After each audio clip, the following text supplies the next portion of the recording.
ఇటు నుంచి వెహికల్స్ ఏమి రాకపోవడం దేవుడు కాపుదలండి. నిజంగా దేవునికి స్తోత్రం. ఎందుకంటే నేను లైవ్ అంటే నాకు తెలిసిన నా కొలిగ్ అన్నమాట. ఆ తమ్ముడు నేను చేసే స్కూలు ఆ ఊర్లోనండి, చెరువుపాలెం అనే ఊర్లోనే. ఆ అబ్బాయి ఆ ఊరు వేరే చోట వర్క్ చేస్తున్నాడు.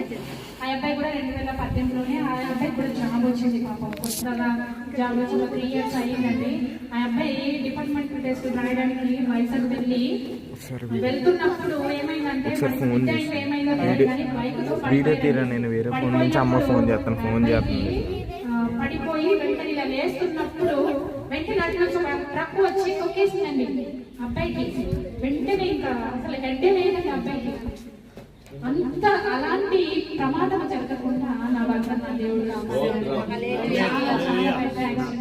తలకిందులు పడడం ఒక్కొక్కటైతే, ఇంకొకటి అటు నుంచి ఇటు నుంచి వెహికల్స్ రాకుండా ఆ టైంలో దేవుడు ఆపాడండి. దేవుడికి స్తోత్రం.